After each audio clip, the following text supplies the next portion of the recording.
You and I with Rashmi Shetty is a simple attempt of bringing in stories of people you and I can draw inspiration from. Ordinary folks, extraordinary lives. Their uniqueness and individuality that make them interesting to talk to and to listen to. A reaffirmation of the fact, open your eyes wider. The world is far more beautiful when we acknowledge the presence of both you and I.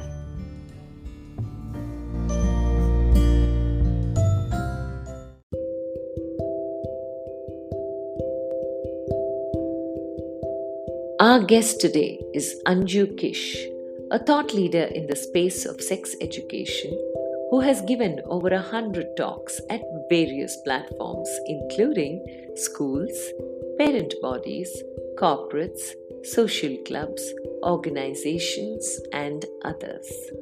Her son's innocent queries on the birds and the bees led her to pursue a course in the Institute of Human Technology and certify herself as a sexuality educator.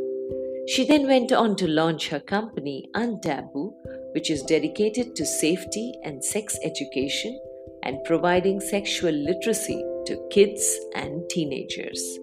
Her atypical career graph and her anecdotes make her journey interesting to listen to. Taboo to untaboo. Honestly, Anju, the first time we spoke, and you told me how you make these so-called taboo subjects so very easy in conversation, especially with children, you intrigued me. What you do and who is Anju Kish that the world knows, and how was Untaboo born is what this journey is going to be about. But first of all, welcome to You and I with Rashmi Shetty. Such a pleasure having this conversation with you, Anju, and I'm waiting to be part of your journey. From little Anju to Anju Untaboo. Thank you so much, Rashmi. Childhood for me was a lot of fun. You know, I grew up in a joint family in a small town. At that point of time, it was a small town right in the heart of India, a town called Nagpur. Now, being in a joint family and from a small town meant that there were always people around. Family, extended family, friends of extended family, neighbors who were like family, friends of neighbors. You know, the home was always buzzing with people. And I think that's what also has made me a people's person. I always like people around me. Now, my mom was a beautiful storyteller, and she still is. So at the age of 85, she had just authored a beautiful book of poems. Every night, we went to sleep listening to stories by her. It's my two brothers and me. Now, begging her to tell us, one more. Mom is also very creative, so grew up learning to do even small things creatively. She made small things fun, and even a smallest festival or event was made very festive. I think the way I do things today and try to make a normal occasion or event or even a little workshop fun, I think probably stems from there. And I've always been told, though sometimes people don't guess it by my looks, but I'm a big prankster, and having a straight face kind of helps me pull off those pranks very easily. And I think that came from both my mom and my dad. That's where I get my prankster genes from. I remember this very fun incident where my mom was having a ladies' tea party at home, and they spent, my mom, my aunt, and my grandmom spent the entire day cooking things, and they wanted to make pani puri, but they wanted to make the puris also at home. So they made these puris, but all of them turned out to be flat. They didn't rise to the occasion, so to say. So Dad told them that, you know what, I read somewhere that you put all these puris in a box, in an airtight box, leave it for 5 hours, and when you open it, they all puff up. So they were very excited. It was a big steel box was got, and all these puris were put in that. And 4 hours later, when the box was open, lo and behold, they were all perfectly round, puffed up puris. You're serious? Yeah. And just like, your voice says, is their eyes also nearly popped out. And I'm sure even the neighbors heard their kind of, screams. I'm not surprised. Now, unknown to the knife them, my dad had gone to the market, purchased the perfect puris and replaced them with the flat homemade ones. And I was his accomplice in that. So sweet. So, yeah, I think that fun element comes from that. But I think a lot of I think I and my siblings were extremely fortunate to while we were growing up in a small town, which can be very conservative in their approach. We grew up in a family which was not conservative. So that was a man way beyond his time, if I can say that. And so he always instilled in us the values, of course, of hard work, honesty, and being good to people. But he also has taught us life lessons in a way I've never seen anybody do. I remember once my older brother, was passionately arguing with him about the fact that ghosts exist. So dad asked him, okay, whether he knew where these ghosts are. And he said, yes, they come out at night at 12 in the night in these absolutely dark and deserted places. So dad said, okay. And the next day at night, he bundled all three of us in the car and my mom, and he drove us to the outskirts of Nagpur, where there were all these farms. And we stopped there. We walked into the farm. Mom laid out a picnic out there. I still remember eating tandoori chicken at night. And then at midnight, he said, okay, is it dark enough? Is it deserted enough? Let's call out the ghost now. And we were like so scared. I said, Dad, no. He said, no, let's call out. And he started screaming. He said, Bhoot Raja, Baharaja. And we were scared, but after some point, we also followed first in a shaky voice, and then confidently as we realized that, hey, nothing's happening. So when we returned home that night, I think we returned as changed children. So all his life teaching to us were, very unconventional methods he used to teach us things. So I think what you learn in your childhood, at that time, you might be resisting it, but all those things do seep into the way you deal with life, the way you deal with things. So I'm really, really grateful for absolutely, wonderful childhood that I had the pleasure of having. I do. And you know what? Everything that you're saying falls under this thing of an accepted norm of society. This is how it is. My parents and both of them have a great influence on me, and all nice and happy. Now, where does untaboo come in the midst of all this, and how is Anju the creator there? Yes, absolutely. So in fact, as you rightly said, it all stems from childhood. So the seeds of untaboo were also sowed in childhood, though I never realized it at that point of time. We didn't grow up with the internet. Our only source of information was as far as anything related to sex or even puberty for that matter, was from peers who were as confused as we were, and older cousins, if they did decide to be generous and talk to you about it. Parents never spoke to us about it. Schools never had these sessions. True. I do remember my cousin told me the first time I got my periods, my cousin was given the job of explaining it to me. And she told me that, listen, now if you dance with boys, you will get pregnant. Trust me, Rashmi, I think she spoiled my teenage years. I actually grew up believing that. And I was so scared if, while dancing, a guy would just even try to put me, the music would change to a slow music. And for the longest amount of time, I actually believed that. I was pretty naive. I didn't have a boyfriend. And my older cousin, this was the only piece of information she gave me. Rashmi, I was 22 when one of my best friends who was married and was in Mumbai, and I had come to Mumbai to visit my brother who was, working here. And she was pregnant, this friend of mine, and we were going through her pregnancy book. It was an illustrated book. And we saw this picture of the delivery and my mouth fell open. I said, what? Babies come out from down there? And she was aghast that I didn't know. I said, no, hang on. I do know. I've heard that babies come out from down there, but I didn't know that there was an opening like this from where babies came out from. I thought, okay, they come out from down there. So maybe they came out from the anus. And imagine the scare of believing that the babies came out from the anus. So every time, you would have constipation, you'd say, oh my God, how can such a big baby come out of it? It was like stress, trauma, right? Almost a promise that I'm never going to have babies kind of a scenario. So I think at 22, and a lot of my friends don't believe me when I say this, that how can you be so naive at 22? But you can be actually. I was not a science student. I was an art student, and then I went on to do my law. I didn't have friends who probably they were as clueless as me. My parents didn't speak to me. My school didn't speak to me. How was I supposed to get this information? We didn't have internet at that point of time.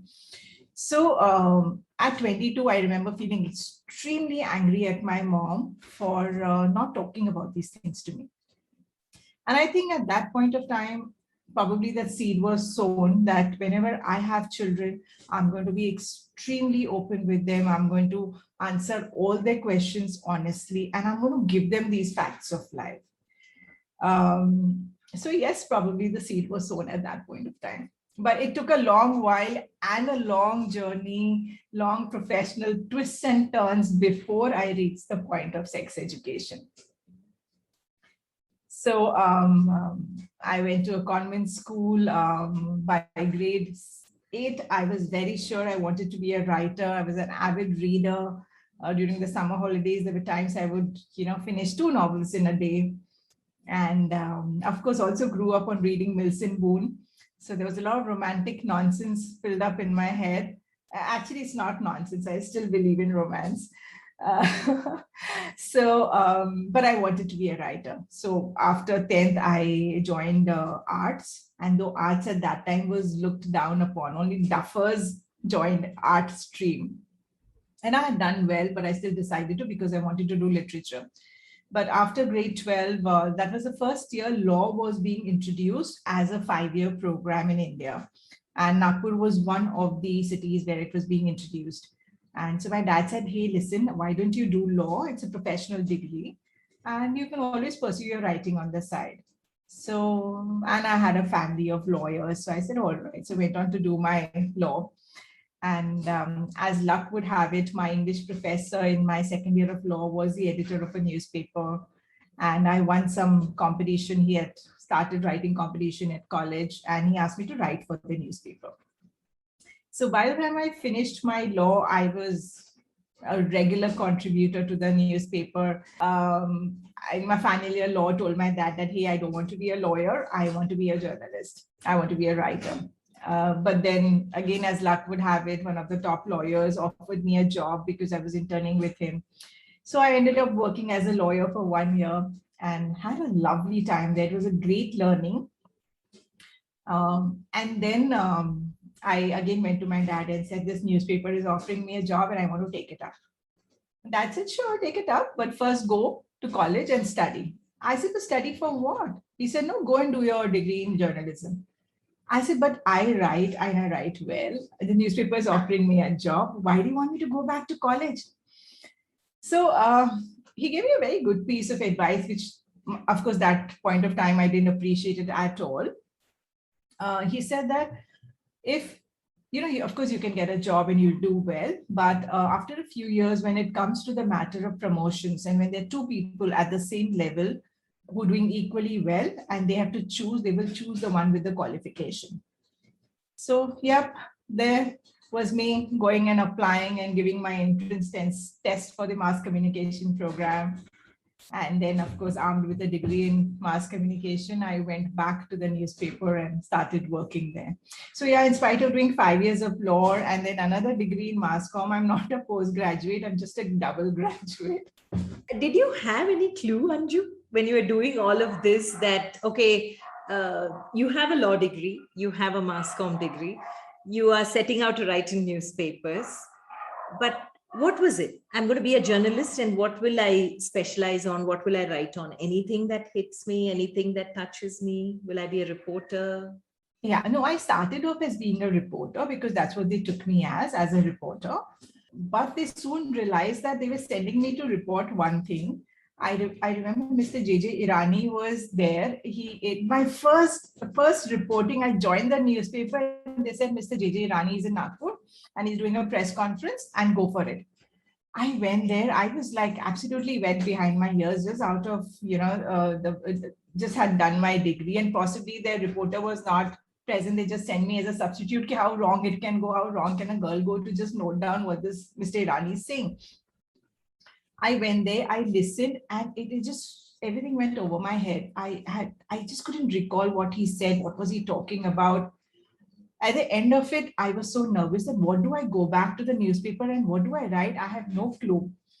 So I went backstage and I spoke to one of the organizers and said, can I meet Mr. JJ Irani? And they said, but he just gave a press conference. I said, now, I know it's my first day and I was nervous. And can I just meet him for 10 minutes? He happened to be there. He met me. He spent half an hour with me.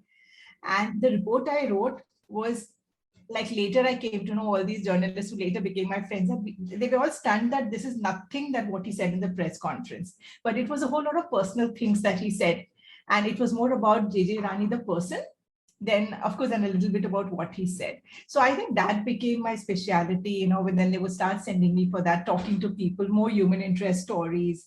So then I started doing a lot of features around that. Ended up being the magazine editor for teenagers after a couple of years, because I think my ideas were very radical for a city like Nagpur, and I think they realized that, okay, she'll do well as writing for teenagers.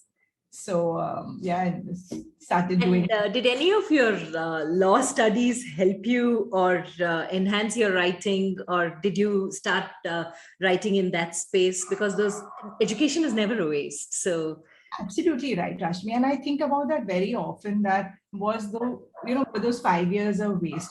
But I think what the law degree taught me, of course, today also we're doing drafts for everything. You're doing contracts. I'm doing my book contract or contracts with other companies I'm working for. I think all of that comes back to you, the language of the law that comes back.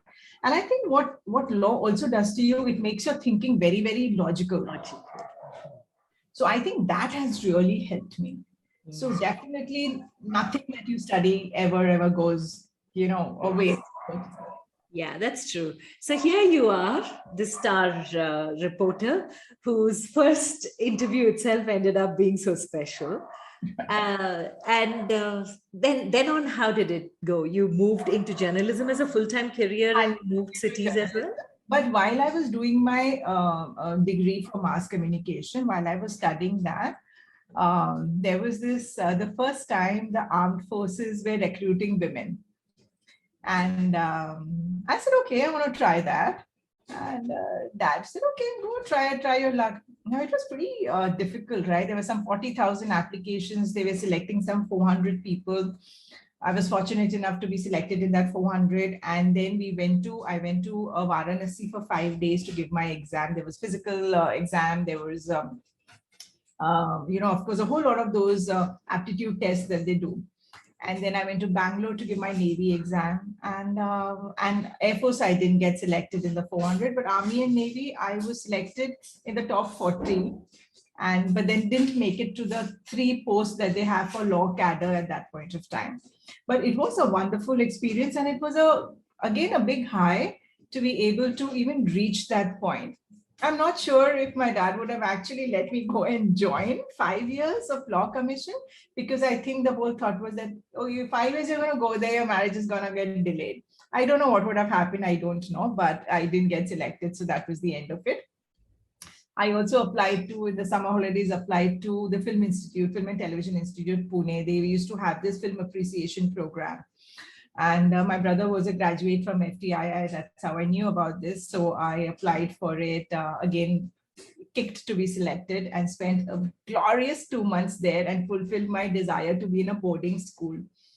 I think I'd always had that wish. So, seriously, Anju, a lawyer who's now done mass comm, got into journalism, almost selected into the defense forces, and now is in an appreciation course in FTI. Yeah. What And are watching you? movies from the silent, the first movie, the first talkie movie, Alamara. Alam Ara, and getting to watch movies like, the Kurosawa Seven Samurai, and being with all these intellectual people, and again, still a very small town girl, not very confident, but learning, absorbing, learning.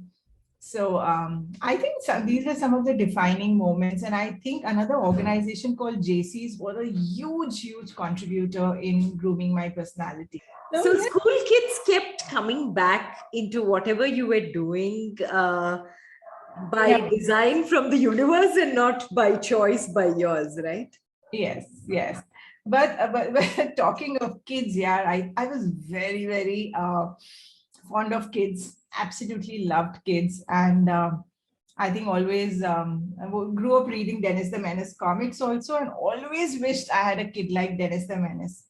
And then, like they say, don't wish something that you don't really want.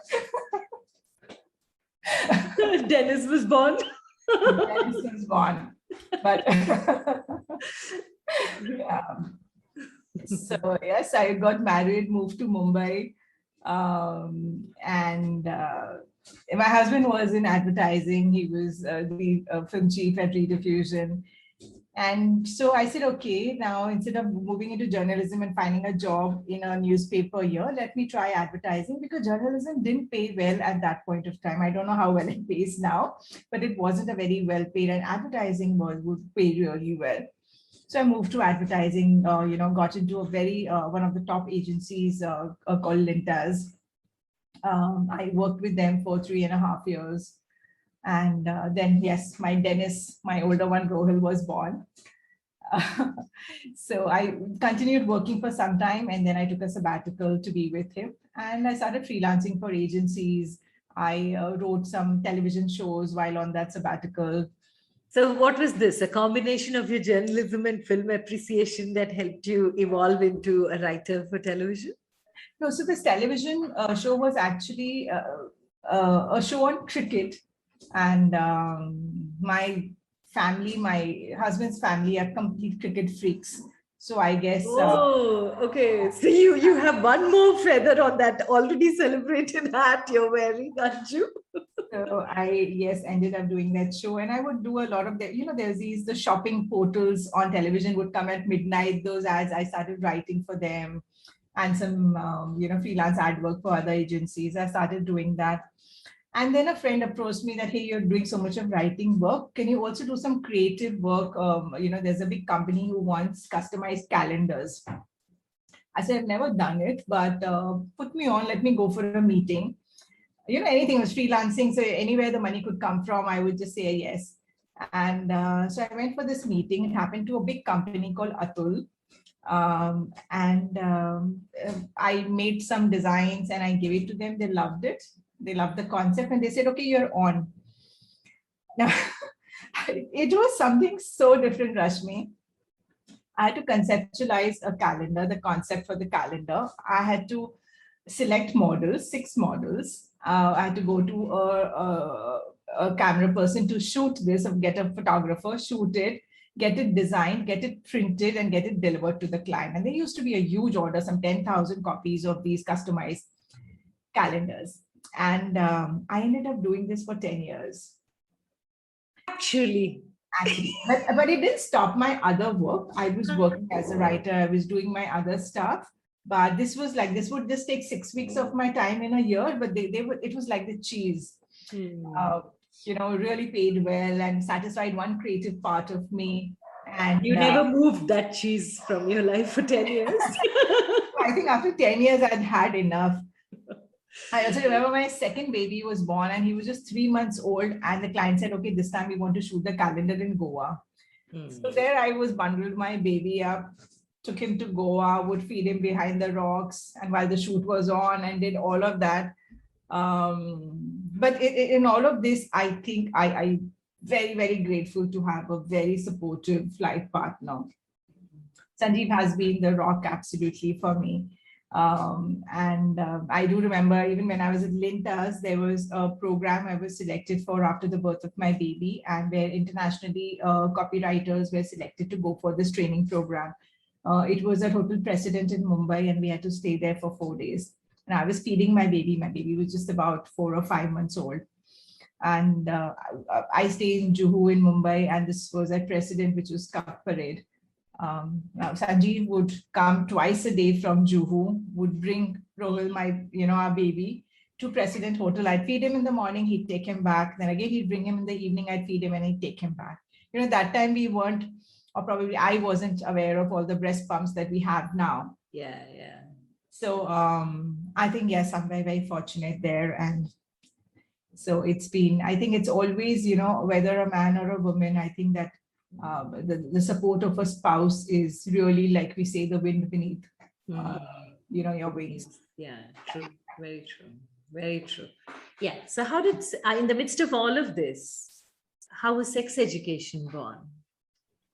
So, okay. So I think the turning point came when, Rohil my son was about, I don't know, 4 or 5. And like every other kid, he started asking me those questions, which all of them asked, right? The first being, how did the baby get into the tummy? How does the tummy know that a person is married? Why can't boys have babies? Why do girls have big chests? His questions, I think, reminded me of that promise I had made all those years back in Nagpur at age 22, that I'm going to be very honest with my child. So I tried to be honest, but sometimes I didn't have the right words. I started looking for books on the subject, and I realized that there are no books available in India. So I wrote to a few cousins abroad, and they sent me a couple of books, which were meant for children. But yet those books still didn't answer those questions. I mean, I remember his questions used to be, like I said, the Dennis the Menace. His questions used to be like quite crazy at point. I remember once he'd been a little rude to us, and later he came and apologized to me, but he refused to apologize to his dad. And he said, but why should I apologize to Papa? You gave birth to me, he didn't. So I told him that, but the seed for the baby came from Papa. And he said, what's that seed? I said, okay, it's called a sperm. He said, okay, thought about it. And he said, okay, what if Papa had not given you his sperm and he'd thrown it on the ground? Would I have been born from the ground? So he really challenged me, this boy of mine. But I think this was, of course, when he was 4 and 5. I think things came to a head when he was 8 years old. He came home from school one day, and he used to travel by the school bus. He came home, I opened the door to him, and he said, Mom, what does USA stand for? I said, you know what USA stands for? He said, yeah, but when I told the older boys in the bus that it stands for United States of America, they started laughing at me and saying, Arey, bacha hai, baith ja, baith ja. Now that really got his goat, that why are they calling him a kid, and why are they not telling him, and why are they laughing about it? So he kept pursuing them, and 2 days later he came back and he said, okay, I know what USA stands for. Now these older kids in the bus had been asking him, have you been to USA? And now he was here, a triumphant Rohil, standing at the doorway of our house saying that I know what USA means. And it means underskirt area. So these older boys had been asking him whether he'd been to USA, whether he'd been to the underskirt area. I think that, gave me the realization that how much ever open I am to my child, how much ever I try to protect him from exposure, protect him, maybe put filters or laptops. I think maybe computers had just about come in, maybe, put filters on the computer, but I cannot prevent this exposure 24/7. He is going to be seeing things. He is going to be hearing things. How do I protect him from that? So I thought the only way is to help him process information, to process whatever's coming his way and figure whether it's a fact or it's not a fact, and also to come and tell me so that I can help him process it.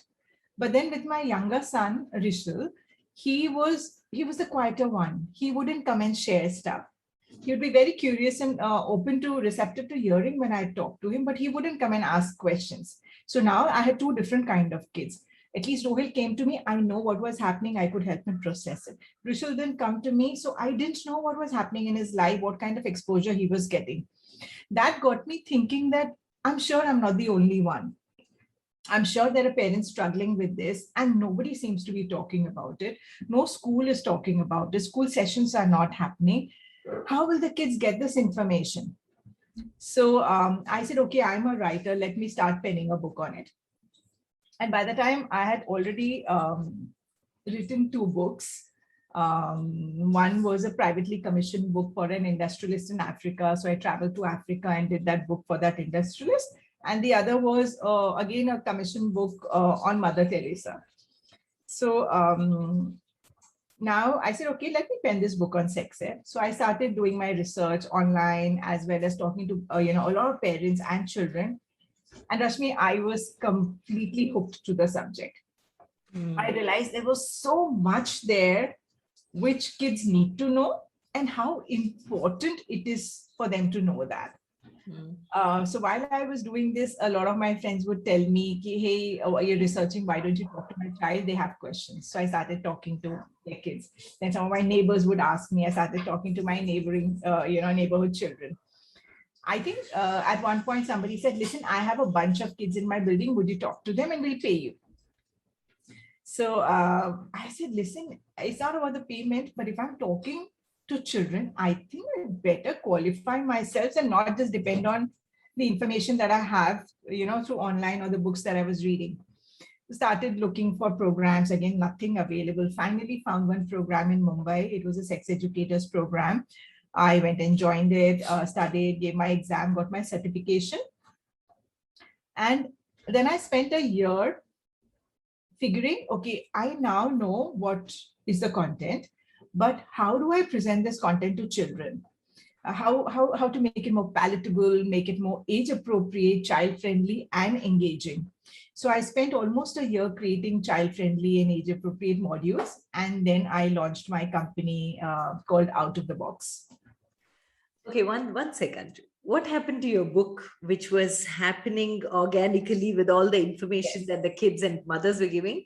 What was happening to the book at that I time? wrote the book. I started looking for publishers.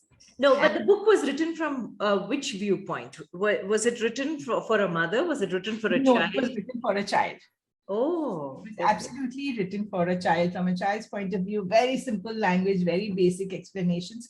And like I said, because I have worked with children so much, and because I love children, and because my mom was a storyteller, I think it came very easily, speaking to kids in that language and figuring out very innovative ways of explaining concepts to them. The book was written, I was looking for publishers. And this was before your certification. And then came the certification. Then came the certification. Okay. And then I spent that year creating those modules, and the book kind of went on a back burner while all this was happening. Once I launched my company, it was called Out of the Box at that point of time, because I thought sex ed was a very out of the box concept. And very happily launched it. I thought I was in business, and then I realized there was no business because sex does not exist in India. Yeah. I always feel that sex is the biggest, it's a national secret. True. From the land of the Kama Sutra. Yes. We parents will go to any lengths to ensure our child does not know what sex is. As kids, we want to keep it a secret from them. As teens, we don't want to talk to them because we feel, oh my God, talking to them would be giving them permission to then experiment. And when they're young adults, we don't want to talk to them now because, but they already know it. They're a tech savvy generation.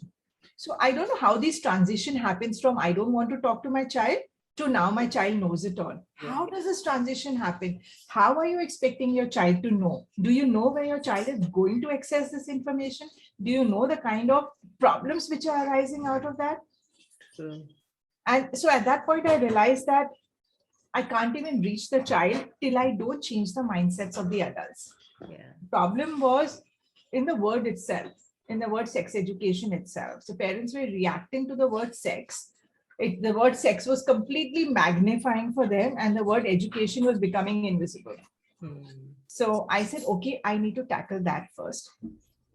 So I again did my research, spoke to lots of people, and then came out with a talk which is running even today and is very popular. It's called Break the Wall of Silence. I've identified about 6 blocks parents have about why they don't want to give this education to a child. Right from it's against our culture, to it will corrupt my child, to it will make my child think about things which are not there, will make my child want to experiment, and so on and so forth. And I started offering this talk free of cost to anybody who'd care to listen, whether it was a school PTA group, a corporate, parent meet, even a, women's kitty party groups. I said, okay, if I have a group of 6 or 7 women, I'd go and talk. And I started doing that. It got a lot of traction, but there were also times, when there were supposed to be 200 people and only 2 would turn up. Yeah, that's okay. Yeah. That's normal. But were you on social media also? Were you doing this on Facebook? And I was doing this on Facebook, but it was also a lot of word of mouth. Oh, okay. So, and then this talk helped me convert my workshops, convert these parents into sending their kids, because now they understood, they kind of trusted me. They figured that, okay, she has a way with children and she'll be able to explain it. And then they started sending their kids for workshops. So this kind of became my marketing talk. So I was kind of killing 2 birds with a stone. I was changing mindsets, unblocking mindsets, and at the same time, it was marketing for me and converting into workshops. So yeah, that's how, my company started. And of course, I went through this entire thing of people's perception of me, but probably I'll come to that a little later. But I think it was around 2017 is when I realized that, sex education is no more an out of the box concept. It's mainstream. We just need to, kind of take away the taboo from it. And from there emerged the word untaboo. And I rebranded the company. And today my company is called Untaboo. So yes, that is the story of how Untaboo came about. But in this journey, Anju, because like Steve Jobs said, you look back and connect all the dots. We'll start with the recent dots that have formed from out of the box to Untaboo.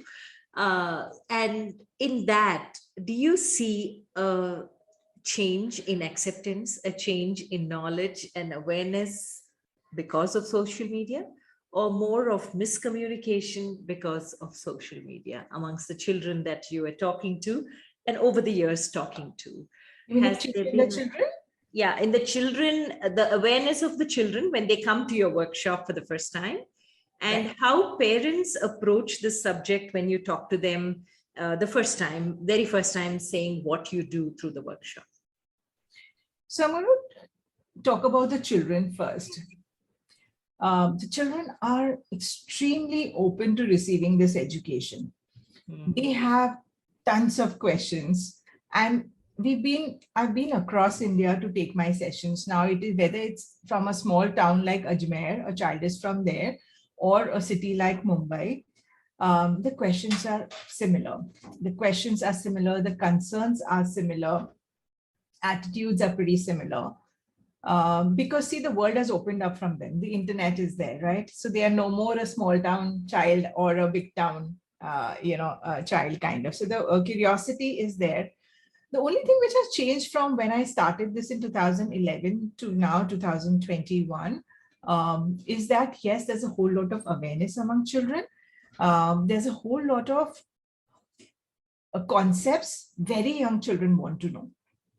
Probably at age, probably 16, 17 earlier, when somebody would want to know what is a gay, today they want to know at age 8. Today, a 10-year-old would ask you, what is a condom, what is rape? Because there's so much of exposure, right? So that is the difference. But I think that the fact that as parents, if we believe that they are a net savvy generation and they learn on their own, I really would like to pass on the message to those parents that please, the internet is full of information, but there's unfiltered information. They do not know the facts. I have 18-year-olds tell me things like, ma'am, age is a poor man's disease. It does not happen to people like us. Or the fact that, if you jump up and down after sex, you will not become pregnant. So contraceptives are not required. There are a whole lot of myths. There are a whole lot of wrong information. They pop eye pills like candies. So it's definitely do not depend on the internet being your child's sex educator. Very valid, Anju, because now that parents know the child has access, now most of the education itself has gone online. How are there? Okay, I'm going to ask you. I'm sure the answer is going to be no, but was there any question which completely threw you off gear amongst the conversations that you had over the years with children? So, have actually become shock-proof over the years. I can understand. And I think the first thing I learned and promised myself is I'm going to be absolutely non-judgmental. Now, saying it and actually practicing it are two different things. And actually, it takes a while to actually practice that.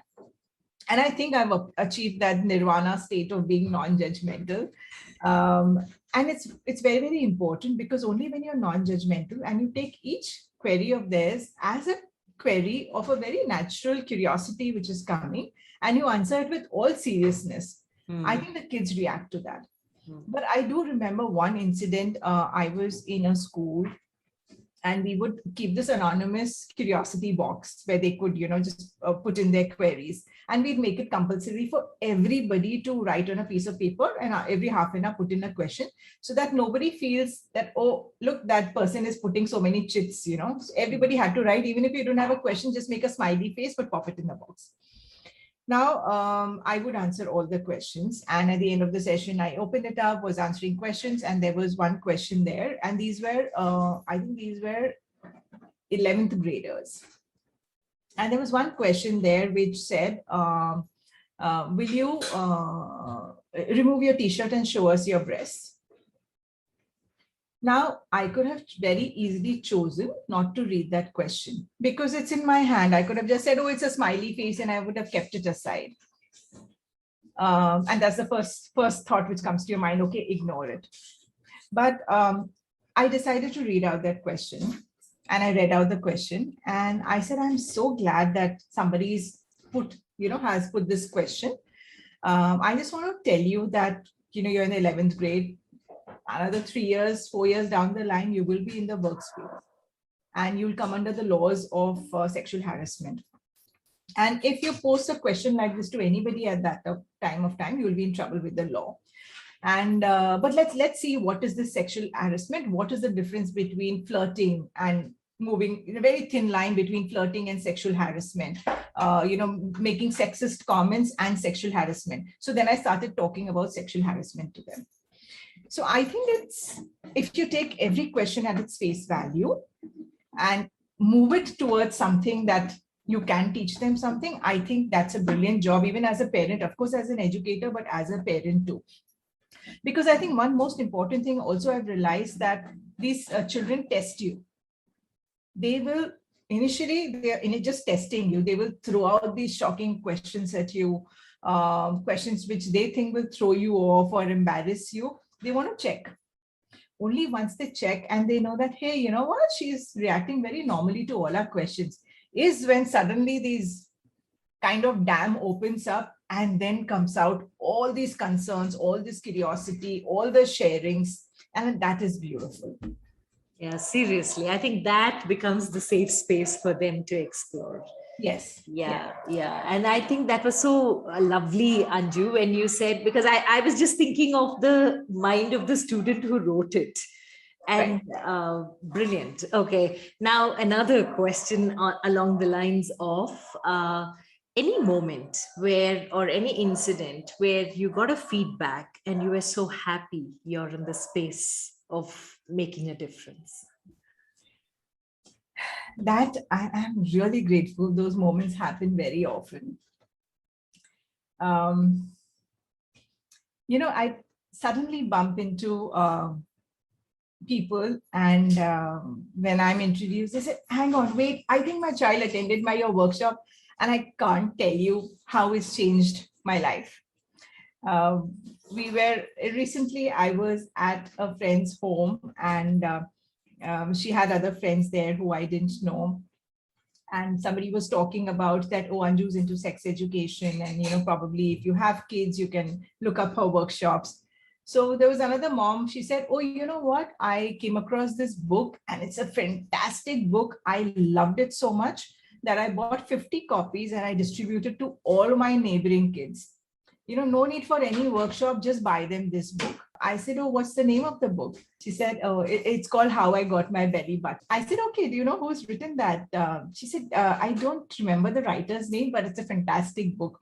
Then, of course, I went and told her that I have authored that book.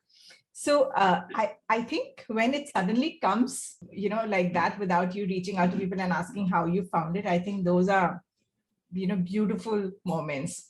In fact, I was doing so as Antabu, we've also done a play on puberty and safety called Growing Up. So you were asking me for patterns in my life, right? And you've seen that I've done a whole lot of things, from law to graduation to whether it's FTII or armed forces.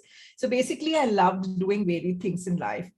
Now, when I was doing sex education, I was just doing sex education, right? So then I started looking for interesting formats to, teach and to propagate sex education. So one of the ways I used was a play. So I created a theatrical play called Growing Up, and it's a play on puberty and safety.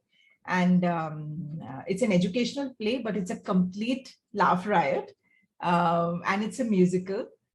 In fact, we have a kavali on the male genitals in that. And it's meant for kids and parents to, see together.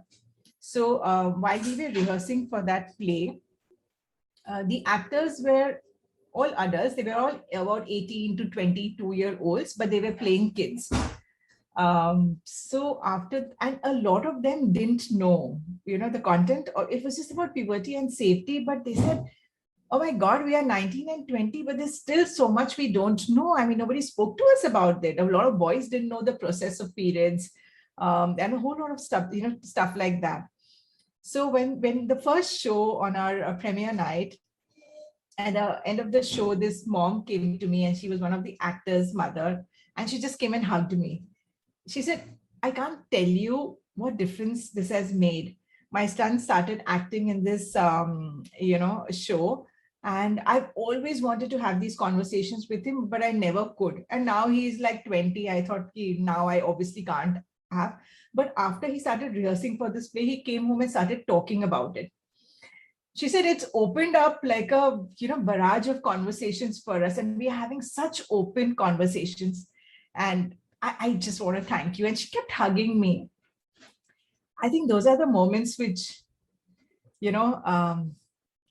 keep you going, because sex education is a very, very difficult field to be in. Seriously, Anju, I think you're an outlier of sorts when it came to this choice of stream of education that you chose, because education is one thing India takes any amount of, but sex education is one space.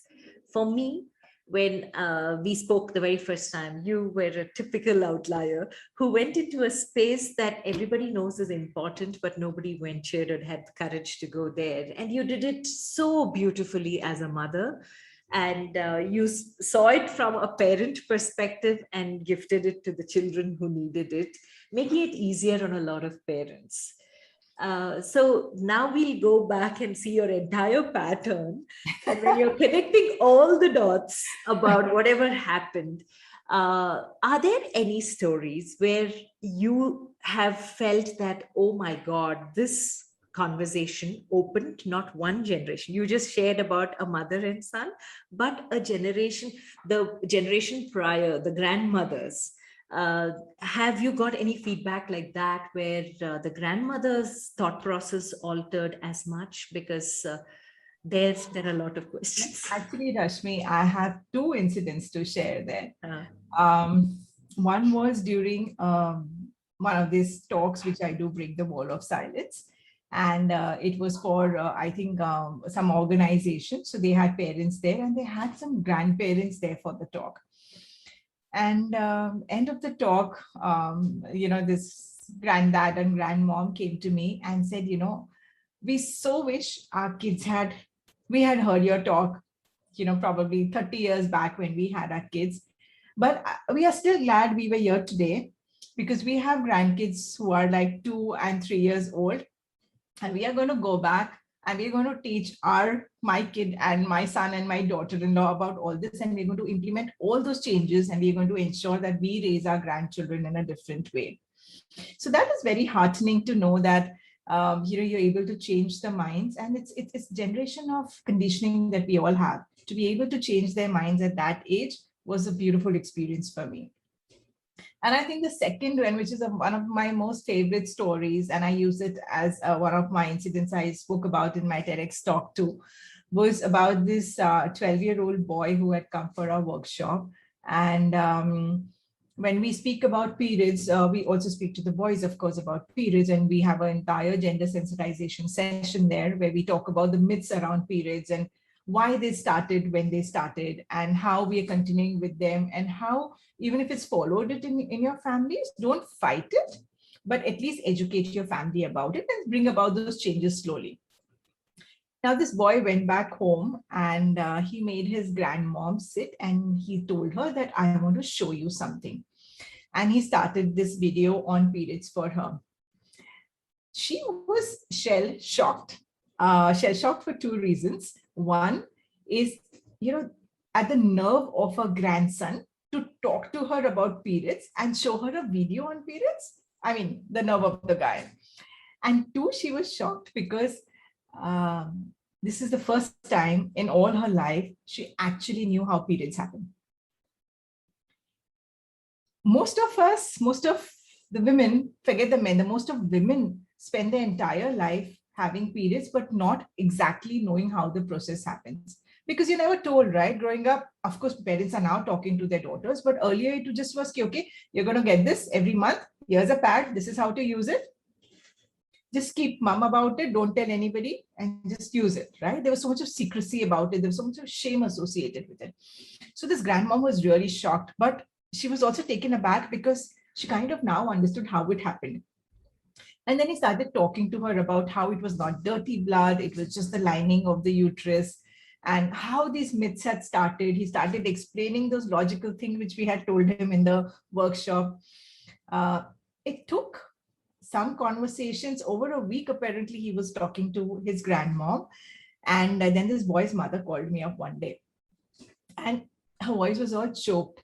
And she said, I can't even begin to tell you the change that you've made in our life.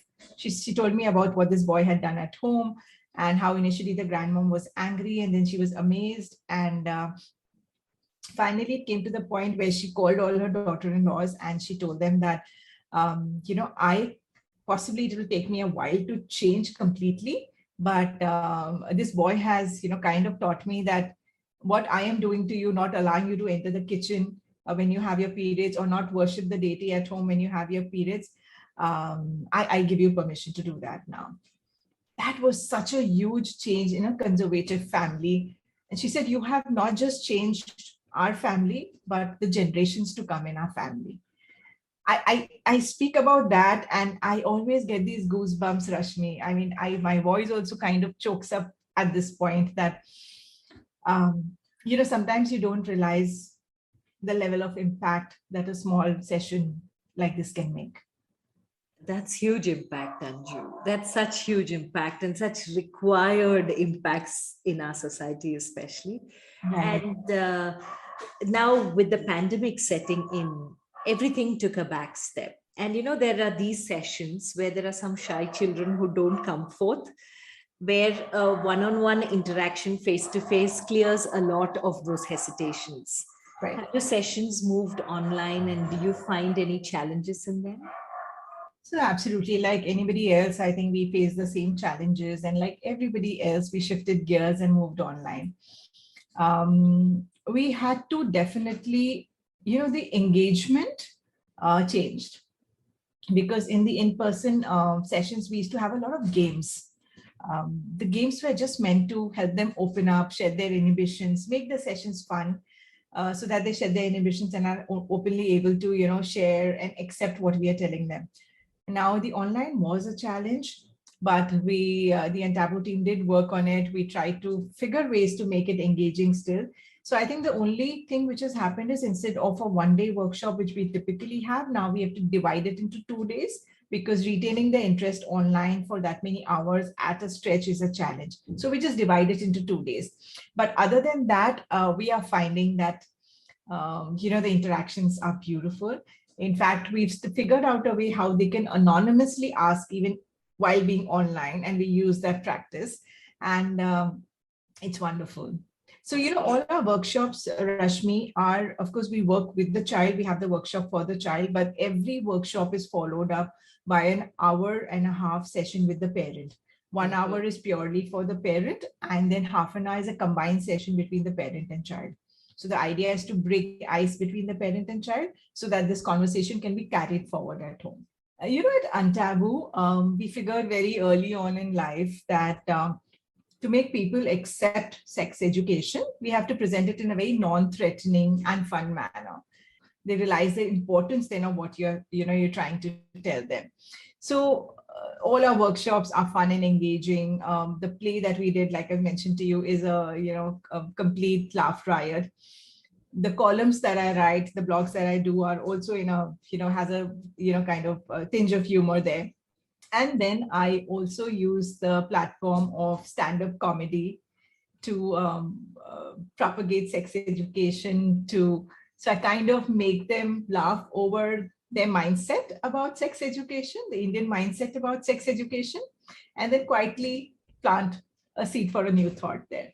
So that has been one interesting, part of my life, learning actually how to do stand-up. I went and attended classes for it, learned how to do it, created my content, and yes, I use that platform. So that's been very, very interesting. And if any parent or any organization wants to get in touch with you, is there a Facebook page that they can go and connect, or do you have anything like that you can share? Yes, absolutely. We have a website called untaboo.in. We have a Facebook page called Untaboo. We are there on Instagram as Untaboo. We are there on LinkedIn as Untaboo. So definitely please look us up, follow us. And soon, in fact, we are launching our online platform for sex education. So it's going to be Untaboo online, where it's absolutely, you can just buy the session for your children. And these are all animation-based learning videos. And we really, really hope that, it's going to be accepted very well. So it will for sure, Anju. But as we are leaving, 3 life lessons that you have learned, because your life seems to be such a beautiful space of so many different nuggets that you can pick from. I know picking 3 would be tough for you, but the top 3 that you have looking back at your life. So there's one very small philosophy I follow in life, which comes from my parents, that there are 2 ways to do things. One is just do it, and the other way is do it well. Now, it's a very simple statement, but I think it's really carried me far in life. Whether it's taking a small little thing, whether it could be anything in life, a small luncheon you're hosting for just 2 people, or you're organizing a big event or a workshop, anything. But I think this, I've stuck by this philosophy, and I think that is something I truly, truly believe in. And the other thing I've kind of mentioned to you, that don't be judgmental. Yeah. Everybody has a reason, everybody has a story, everybody has a perspective. You don't know their story. So don't judge. Just accept people the way they are.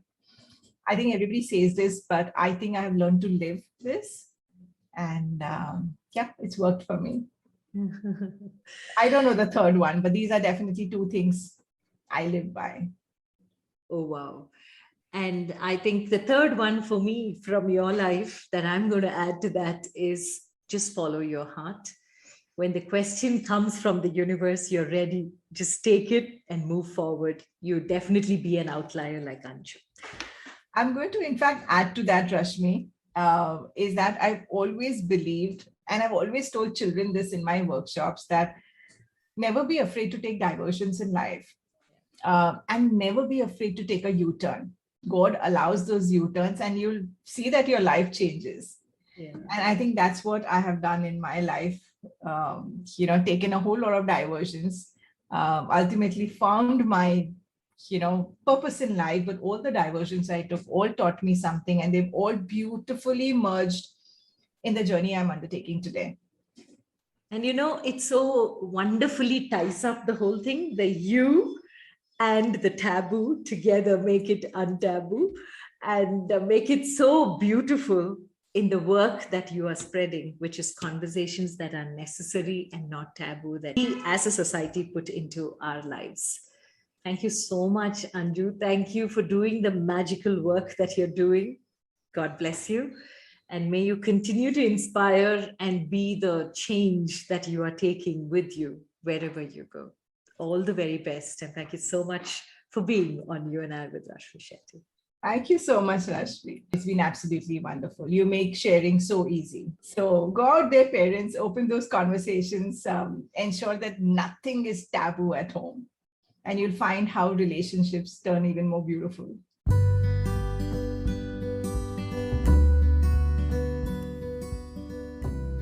With that, we come to the end of this episode of You and I with Rashmi Shetty. Do let us know your feedback and your guest suggestions. Write in to rashmi.thethirdeye@gmail.com. That is rashmi.thethirde@gmail.com.